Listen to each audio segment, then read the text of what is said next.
అసలు ఇంకా మనం ఫైనల్‌గా వచ్చేద్దాం. ఇంకొక 2, 3 క్వెషన్స్ అంతే. ఫైనల్‌గా క్రిస్టియానిటీ అంటే ఏంటి? ఒరిజినల్ క్రిస్టియన్ ఎలా ఉండాలి?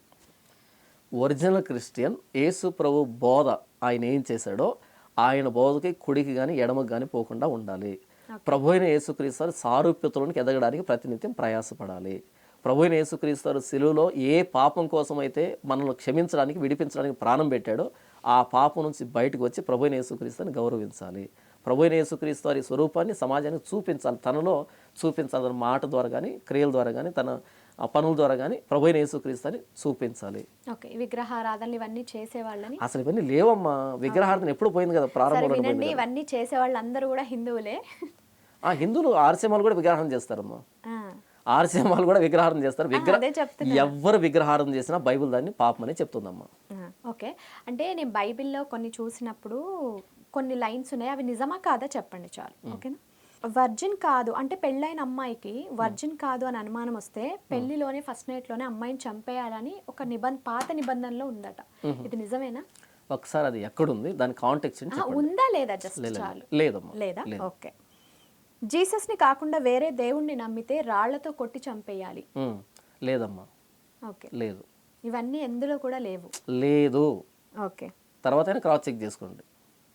పాపులను శిక్షించాలి, లేకపోతే వారి ఇళ్లపై పడి వారి భార్యను రేప్ చేయాలి అని కూడా ఉందట. అస్సలు లేదమ్మా. ఓకే. అస్సలు లేదు. మీరు క్రాస్ చెక్ చేసుకున్న తర్వాత ఇదే కట్ చేసి ఇదో ఎక్కడుందని చెప్పండి. ఇబ్బంది అంటే అస్సలు లేదు, నేను మిమ్మల్ని ఏదో ప్రూవ్ చేయాలని లేదు. ట్రై చేయట్లేదు. లేదు. కానీ కొంతమందికి ఉన్న విష ప్రచారం లేదమ్మా. అసలు ఏంటది? అసలు ఆ రాతే నాకు తెలియకడతాను. యేసుని నమ్మకపోతే, దేవుని నమ్మకపోతే వాళ్ళ ఇంటి మీద కూడా వాళ్ళు దోచుకొని వాళ్ళు రేపు చేయాలి. అసలు ఏంటమ్మా నాకు తెలియకడతాను?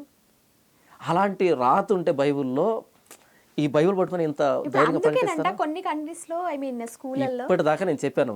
ఏమని చెప్పాను? నో కంట్రీ, ప్రపంచంలో ఏ కంట్రీ బ్యాన్ చేయలేదు అని మీకు చదివి వినిపించాను. ఈ బ్యాన్ చేశారన్నది వాట్సాప్ యూనివర్సిటీ. వినండి, ఒకసారి పాజ్ చేయండి చెప్తాను. ఒకసారి క్లోజ్ చేయండి చెప్తాను. ఒక కెమెరా పెట్టుకొని నేను కూడా వీడియో చేస్తాను. మనకు ప్రమాణం వీడియో కాదు, మనకు ప్రమాణం గూగుల్ ఇచ్చింది, అది ప్రమాణం. మీరు ఒక వీడియో చేస్తారు, నేను ఒక వీడియో చేస్తాను. మనం ఏది నేర్చుకున్నా వీడియో అన్నది వినండి. వీడియో అన్నది వాళ్ళ వ్యక్తిగతం. ఎవడు ఏదైనా మాట్లాడతాడు. వీడియో అన్నది వీడియో కాదు, ప్రమాణం మనకి స్టాండర్డ్ అది కాదు. గూగుల్ ఇచ్చిన ఇన్ఫర్మేషన్ నేను మీకు చదివి వినిపించాను. మీరు టైప్ చేసిందే నేను టైప్ చేసి మీకే చూపించాను. ఇది నేను రాసుకొని వచ్చింది కాదు కదా. బ్యాన్ లేదమ్మా ప్రపంచంలో, ఎక్కడ బ్యాన్ లేదు. అక్కడ అది వాళ్ళు ఆ దేవుడిని నమ్మితే మాత్రం వాళ్ళు ఊరుకోరు. బ్యాన్ వేరు, పర్సిక్యూషన్ వేరు. పర్సిక్యూషన్ వేరు, బ్యాన్ వేరు. సరే వాట్ ఎవర్, వాళ్ళైతే అక్కడ అంటే ఆ దేవుడిని నమ్మనివ్వట్లేదు అంతే కదా. ఎందుకు నమ్మనివ్వట్లేదు అంటే వాళ్ళ ఏమంటారు, వాళ్ళ రూల్స్కి వ్యతిరేకంగా ఉంది అది. వాళ్ళేమో ఎల్జిబిటి కమ్యూనిటీ అని, లేకపోతే విగ్రహారాధన, లేకపోతే తాగుడుబోతులు. మన దగ్గర లేరా? మన దగ్గర కూడా ఉన్నారు కదా వాళ్ళు, బోలెడు మంది ఉన్నారు. మనది సెక్యులర్ కంట్రీ అమ్మా. కొన్ని ఏంటంటే సెక్యులర్ కంట్రీనే. ఆ సెక్యులర్ కంట్రీ అంటే అందరికి సమాన హోదా ఉంటది ఇక్కడ. అందరికి సమాన హోదా ఉంటది ఇక్కడ. అందరూ సమానమే ఇక్కడ చట్టం ముందు. కానీ మిగతా కంట్రీలో అలా ఉండదు. సో అందుకని వాళ్ళ లైఫ్ స్టైల్కి అడ్డొస్తుంది కాబట్టి విచ్చలవిడి తిరగాలనుకుంటున్నారు. బైబిల్ దానికి కంచె వేస్తుంది, కళ్ళు వేస్తుంది. అందుకని దీని మీద పడ్డారు. ఓకే. ఫైనల్ క్వశ్చన్ అండి. ఇప్పుడు మీరు అన్య మతాలని అంటే వేరే దేవుళ్ళని నమ్మరు ఇవన్నీ చెప్తున్నారు. ఫుడ్ తినం మేము ఇవన్నీ ఫుడ్ కాదు, ప్రసాదం. ఓకే, ప్రసాదం ప్రసాదం తింటారు ఇవన్నీ చెప్తున్నారు కదా. మరి తిరుమలలో ఈ క్రిస్టియన్స్ జాబ్ చేశారట లాస్ట్ జగన్మోహన్ రెడ్డి పాలనలో. మరి అది ఎంత వరకు కరెక్ట్? అమ్మ, ఒకటి, నేను రాజకీయం జోలికి వెళ్ళదలుచుకోలేదు, నాకు సంబంధం లేదు. ఒకటి, ఇంకోటి చెప్తా వినండి. ఏ క్రిస్టియన్ కూడా హైందవ గుడుల్లో పని చేయడు, ఆ వ్యక్తి మనస్సాక్షి ఒప్పుకోదు. ఏ నిజమైన క్రైస్తవుడు కూడా హైందవ గుడుల్లో కానీ క్రైస్తవేతర సంస్థల్లో వారి దేవతలకు సంబంధించిన వాటిలో పని చేయడు, మనస్సాక్షి ఒప్పుకోదు. ఇక చేశారు అంటే వాళ్ళకు నాకు సంబంధం లేదు. బైబిల్ ఒప్పుకోద్దు దాన్ని. ఇప్పుడు నేను నేను అడుగుతున్నా మిమ్మల్ని, చెప్పండి. నేను ప్రభు అయిన యేసుక్రీస్తుని దేవుడిగా అంగీకరిస్తున్నా. ఉదయం, మధ్యాహ్నం, రాత్రి నాకు ఇష్టం వచ్చినప్పుడు ప్రార్థన చేసుకుంటూ యేసు ప్రభుని దేవుడిగా ఆరాధించేటువంటి నేను ఇంకో దేవుడు ఉన్నాడని చెప్పి విగ్రహారాధన చేస్తున్నటువంటి స్థలంలో అక్కడ పనిచేసి ఆ జీతం తెచ్చుకొని నేను తినడం అంటే అసలు ఎంత వ్యతిరేకంగా ఉంది కదా ఇది. కాబట్టి ఏ నిజమైన క్రైస్తవుడు కూడా విగ్రహారం జరిగే చోట పని చేసి అక్కడి నుంచి జీవనోపాధి సంపాదించుకోడు. అంటే బతుకు తెరువు కోసం భార్య పిల్లల కోసం కూడా చేసే వాళ్ళు ఉంటారు కదండి. ఉండకూడదు అలా. ఇంకేమి లేదా, అక్కడికే వెళ్ళాలా, ఇంకెక్కడ లేదా? అదే వచ్చిందేమో ఆయనకి. మానేసి ఇంకో దాన్ని చూసుకోవాలి. ఇంకోటి మానేసి అక్కడ జాబ్ రాకపోతే మీరు ఇస్తారా డబ్బులు ఆయనకి? ఏది మీరు పోషిస్తారా? అలా కాదు. ఒకటది తప్పు, బైబిల్ దాన్ని అంగీకరించదు.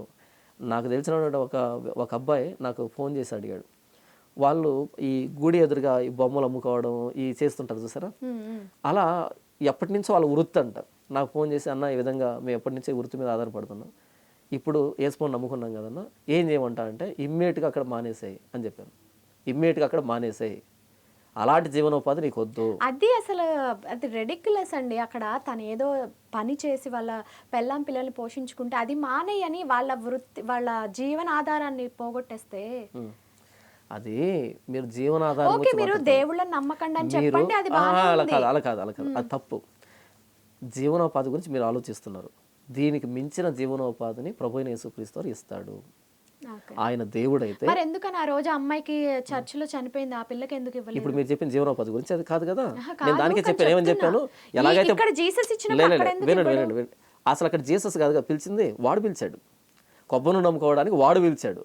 వీళ్ళ అమాయకత్వంతో అక్కడికి వెళ్ళారు. ఏది భక్తి ఏది మూఢనమ్మకం అనేటువంటి ఆ కనీస అవగాహన లేకుండా అక్కడికి వెళ్ళారు. ఎలాగైతే భూత వైద్యుడు చేస్తున్నాడు బయట అంతరాలు తాయితులు కట్టి, అలాగే వీడు చేస్తున్నాడు కదా అని ఆ కనీస అవగాహన ఎందుకు లేకుండా పోయింది? వాడు పాస్టర్, వినండి, జీసస్ని ఇక్కడ పిలుస్తున్నాడు అంటే తెలిసిపోతుంది కదా. మీరు అన్నారు కదా అన్ని రోజులు వెళ్ళినప్పుడు తెలిసిపోతుంది కదా అక్కడ ఏం జరుగుతుందని. బైబిల్ బోధించేవాడు పాస్టర్ అమ్మ. మీలాగే నేను చెప్తున్నాను, డైరెక్ట్ స్టేట్మెంట్ ఇస్తున్నాను. ఇప్పుడు మీరు ఎంత నిక్కచ్చుగా ఉన్నారంటే నేను ఇది చెయ్యనని ఎంత ఇదిగా మీ దేవుణ్ణి మీరు నమ్ముతున్నారో వాళ్ళు కూడా అలాగే నమ్మి ఉండొచ్చు కదా. ఎవరు? ఆ పేరెంట్స్. ఏ విశ్వాసమైనా సరే వాక్యానికి కట్టుబడి ఉండాలి. వాక్యానికి బయటకు వెళ్ళినటువంటి బైబిల్ బయటకు వెళ్ళింది అది విశ్వాసం కాదు, మూఢనమ్మకం అవుతుంది. నేను అనేది దేవుణ్ణి వాళ్ళు కూడా అంత అలా నమ్మి ఉండొచ్చు కదా. దేవుణ్ణి నమ్మడం అంటే ఆయన తన్ను గురించి తాను ఏమని బయలుపరుచుకున్నాడు, ఆయన గుణాల గురించి. బైబిల్ చదవలేరు కదండి. బైబిల్ చదవనప్పుడు ఇంక మాట్లాడడం దేనికి నాకు తెలియగడుగుతాను. వాళ్ళు బైబిల్ దాకా తీసుకున్నప్పుడు దేనికి? అంటే బైబిల్ చదివిన వాళ్ళే క్రిస్టియానిటీ. బైబిల్ చదవాలి, బైబిల్లో ఏముందో తెలుసుకోవాలి. ఒకటి మనకు చదువు రాకపోయినా సరే కొన్ని ఇది వాస్తవమా కాదనేటువంటి ఒక అవగాహన మానవుడికి దేవుడు ఇచ్చాడు కదా, ఒక స్పృహ ఇచ్చాడు కదా. ఇప్పుడు ఆయిల్ రాసి రోజు ప్రార్థన చేస్తున్నానంటే అరే ఈ రోజు వెళ్ళాను, దేవుడి మీద నమ్మకం అనుకోవచ్చు కదా. కాదమ్మా, కొబ్బరి నూనె రాసి ప్రార్థన చేస్తున్నాడు, ఏముంది అక్కడ దాంట్లో కొబ్బరి నూనెలో? ఏం వాళ్ళు అదే నమ్మారేమో. మరి ఇంకేం చేద్దాం, ఇలా నమ్మిక. ఇప్పుడు ఏమంటారు, మా మదనపల్లి ఏరియాలో కూడా మేము ఈ రాత్రి చనిపోయి నెక్స్ట్ యుగంలోకి ప్రవేశిస్తున్నాం అని చెప్పి వాళ్ళు కూడా నమ్మారు. ఆ క్షుద్ర పూజలు అవన్నీ నమ్మారు. అలా 2 ఆడపిల్లలు చచ్చిపోయారు. ఒకరిని ఒక చెల్లిని అక్క కొట్టి చంపితే అక్కని తల్లి కొట్టి చంపేసింది. ఏమంటే మేము చచ్చిపోయి ఇంకో జన్మలోకి వెళ్తున్నాం, ఇంకో యుగంలోకి వెళ్ళిపోతాం అని చెప్పావు. కాబట్టి ఏదో చెత్త పుస్తకాన్ని తీసుకొని నమ్మడం, అలా చచ్చిపోవడం, మరలా మా భక్తి నమ్మకం కాదు. చదువున్న వాళ్ళు, చదువుకోవడం వచ్చిన వాళ్ళు, బైబిల్ చదివిన వాళ్ళు మాత్రమే మంచిగా సర్వైవ్ అవుతారు, మిగిలిన వాళ్ళు ఇలా. లేదమ్మా, చదువు దాకా కాదు. చదువు కంటే ముందు, చదువు అక్షర జ్ఞానాన్ని ఇస్తుంది. చదువు కంటే ముందు మనకు ఒక కామన్ సెన్స్ అని ఉంటుంది, ఇంకిత జ్ఞానం అని ఒకటి ఉంటుంది. ఎదురుగా జరుగుతుంది ఏంటి, ఇది భక్తి మూఢనమ్మకం అనే ఇంకిత జ్ఞానం ఒకటి ఉంటుంది మనిషికి. తర్వాత చదువు అనేది అక్షర జ్ఞానం అంతే. మనకు ఒక స్పృహ, ఒక ఎరుక ఏంటి ఎదురుగా ఉన్నది అనేది, ఆ మోసమా లేకపోతే భక్తి అనేది ఉంటుంది. వీడు పాస్టర్లు అయితే మోసం చేస్తున్నాడు, అది ఉంటుంది. ఆ ఎరుక తెలివి లేని వాళ్ళు మాత్రమే తొందరగా. Very good. తెలివి లేని వాళ్ళు, ప్రతి దాన్ని గుడ్డిగా నమ్మేవాళ్ళు, చదువుకోనక్కర్లేదు, తెలిసిపోతే ఎదురుగా ఏం చేస్తున్నాడు అని. ఆ స్పృహ లేనివాడు ఇక్కడ కాకుండా ఇంకో చోట మోసపోవడానికే నిర్ణయించబడి ఉంటాడు అంతే. జ్ఞానం లేనివాడు ప్రతి మాట నమ్మునని రాయబడింది. జ్ఞానం లేనివాడు ప్రతి మాట నమ్మును. వచ్చింది క్యాన్సర్, రాసేది కొబ్బరి నూనె, ఎలా తగ్గుతుంది నాకు తెలియగడుగుతాను. దేవుడు ఏమైనా చేస్తాడేమోనండి. మరలా దేవుడు చూడండి, మరలా దేవుడి మీద పట్టుకొని రాకండి. ఇది దేవుడి దాకా వచ్చే సబ్జెక్ట్ కాదు ఇది. వాళ్ళ నమ్మకం, దేవుడి దాకా వచ్చే సబ్జెక్ట్ కాదు ఇది. వాళ్ళ అమాయకత్వం, వీడి మోసం. దేవుడు ఏం చేస్తాడని రావాలండి చెప్పండి. దేవుడు ఏం చేస్తాడని రావాలి. ఇప్పుడు నన్ను తీసుకొచ్చి ఈ స్టూడియోలో కూర్చోబెట్టి అది అబద్ధము అలాంటి దాన్ని నమ్మకండి అని చెప్పిస్తున్నాడు. ఇంకేం చేయాలి దేవుడు? ఓకే, అంటే ఇప్పుడు దేవుడిని ఇప్పుడు ఆయన దేవుడు ఏం చేయలేదు అంటున్నారు కదా. అసలు దేవుడిని మీ జీసస్ని నమ్మాలంటే ఎవరైనా ఇప్పుడు నేను నమ్మాలి, నాకు ఏదో కావాలంటే నేను ఎలా నమ్మాలి ఆయన్ని? ఒకటి, యేసు ప్రభు మీకు ఏమైనా కావాలంటే నన్ను నమ్మండి అని చెప్పలేదు బైబిల్లో. మీకేమైనా కావాలంటే నన్ను నమ్మండి, నేను ఆపద ముక్కుల వాడిని, అని ఇంకా ఆ మాట వినండి, ఎందుకండి? మళ్ళీ ఇదిగో ఇదే ఆపద మొక్కు criticize అంటే మీరేమన్నారు ఇదే. ఇప్పుడు? మీరేమన్నారు ఇప్పుడు? ఏమన్నాను? నాకేమన్నా కావాలంటే జీసస్ నమ్మాలన్నారు కదా, అలా మీ ఆపదలు ఆదుకోవడానికి మీరు మీకేదో ఆపదల మొక్కుల వాడు నేను అదే అన్నారు అంటున్నా, గమ్మున. నేను అదే అంటున్నా. మీరు అలా చేశారు, మరి జీసస్ ఏం చేశారు? ఆ పాపని ఎందుకు కాపాడలేదన్న మీరు. లేదు, మీరు కాబట్టి ఆ దానికి answer యేసు చెప్పాలి గానీ ప్రభు ఇక్కడ ఈయన మీ తీసుకురాకూడదు. అవసరాలు ఏంటి, మీ అవసరాలు ఏంటి, మీ కోరికలు ఏంటి అని అడగడానికి రాలేదు. ఓకే, మీరు అది మీ చెప్పాలి, మరి పాప ఇది క్షమాపణ తీసుకురాకూడదు. కోసం నేను శిలువ మీద ప్రాణం పెట్టాను అని చెప్తున్నాడు ఆయన. మీ పాప క్షమాపణ కోసం నేను శిలువలో ప్రాణం పెట్టాను.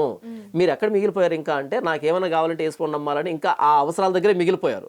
కానీ బైబిల్ బోధిస్తున్నది, ప్రభువైన యేసుక్రీస్తు చెప్పింది అది కాదు. మనం పాపులమే, పాపంతో ఉన్నాం, చనిపోతే నిత్య నాశనానికి నరకానికి వెళ్తాము. చావు దాకా ఎందుకండి? ముందు బతుకున్న వాళ్ళని ప్రశాంతంగా ఉండాలి ఒకటి గానీ వినండి, చావు కోసం ఎవరు ఎదురు వినండి. మనం చావు కోసం ఎదురు చూడటం లేదు, చావు కోసం సిద్ధపడుతున్నాం. చావు కోసం ఎదురు చూడటంలే మనం చావాలని. చావు కోసం సిద్ధపడ్డం వెరీ గుడ్. ఆ పదం కూడా మీకు అర్థం కాలేదు కదా. చావు కోసం ఎదురు చూడటం. ఇప్పుడు మనము ఎప్పుడో వచ్చే 6 నెలల్లో 7 నెలల్లో ఎగ్జామ్ ఉంది. ఈ రోజు ఉదయాన్నే లేచి మనం ప్రిపేర్ అవుతున్నాం. దాని అర్థం ఏంటంటే మనం ఎగ్జామ్కి భయపడటంలే, ఎగ్జామ్కి సిద్ధపడుతున్నాం. అలాగే ఒకానొక రోజు మరణం వస్తుంది. అది మీకైనా నాకైనా ఎవరికైనా మరణం రావాలి, చచ్చిపోవాల్సిందే. కానీ ఈ రోజు నేను నా పాపాలు ఒప్పుకున్నాను యేసు దగ్గర, ప్రభా నా పాపాలు క్షమించు అని అడుగుతున్నాను అంటే దాని అర్థం ఏంటంటే నా మరణ దినాన్ని గంభీరంగా నేను తయారు చేసుకుంటాను. అంటే ఆ రోజు భయపడకుండా నేను చేసిన తప్పుల విషయమై ఇప్పుడే రెపెంట్ అవుతున్నాను. ప్రతిరోజు ఉదయాన్నే లేచి ప్రిపేర్ అయ్యేవాడు ఎంత శ్రద్ధ కలిగిన వాడో, చదువు అంటే భవిష్యత్తు గురించి ఎంతగా ఆలోచిస్తున్నాడో వాడి భవిష్యత్తులో ఉన్నత స్థాయికి వెళ్తాడు. అలా కాకుండా ఉదయం 8కి 9కి లేచి మజ్జుగా స్కూల్కి వెళ్ళాడు అనుకో, వాడు చదువులో రాణించడు, వాడు భవిష్యత్తు ఉండదు వాడికి. అలాగే మేము ఏం చేస్తున్నామంటే ఇప్పటికిప్పుడు ప్రభా నా పాపాన్ని క్షమించని ప్రతిరోజు అనడం ద్వారా ఈ రోజు నేను పరిశుద్ధంగా బ్రతికేదానికి ప్రయత్నం చేస్తున్నాను. నా భవిష్యత్తు మరణాంతరం నా భవిష్యత్తుని ప్రభువైన యేసుక్రీస్తుతో సదాకాలం ఉండడానికి నేను ప్రయత్నం చేస్తున్నాను. చావు ఎందుకు వస్తుంది అంటే, చావుకి ఎందుకు సిద్ధపడ్డది అంటున్నామంటే, మనకి జంతువులకి ఏ తేడా లేదు. జంతువు కూడా అంతే. ఒకదాన్ని పైన వేలాడి తీసుంటాడు కసాయుడు, తోలు ఒలుస్తూ ఉంటాడు. ఇంకొక దానికి ఇక 4 ఆకులు కట్టుంటాడు ఈ గుంజకి, దీన్ని మేస్తూ ఉంటుంది. అరే ఇప్పుడు మేసి ఏం చేయాలి, ఇప్పుడు తినే ఏం చేయాలి, ఆల్రెడీ దాన్ని ఎక్కించాడు, చర్మం ఒలుస్తున్నాడు, అది అయిపోయిన తర్వాత నన్నే కదా ఎక్కిస్తాడు, ఇప్పుడు తినే ఏం చేయాలి అనుకోదు. ఇది అమాయకంగా తింటా ఉంటుంది. నేను చెప్పనండి, అలా కాదు. విషయం ఏంటంటే, ముందు చావు ఉంది నా ఎదురుగా అనే వివేచించకుండా ఈ 4 ఆకులను తింటుందంటే, ఈ వివేకమైనటువంటి జంతువుకి మనం ఎటు చస్తామని తెలిసి కూడా ఈ రోజు సిద్ధపడకుండా పాపాలు క్షమించమని అడగకుండా ప్రభువైన యేసుక్రీస్తుని బోధిస్తున్నా సరే, ప్రకటిస్తున్నా సరే, దీనికి ఈ వ్యక్తికి అసలు సంబంధమే లేదు.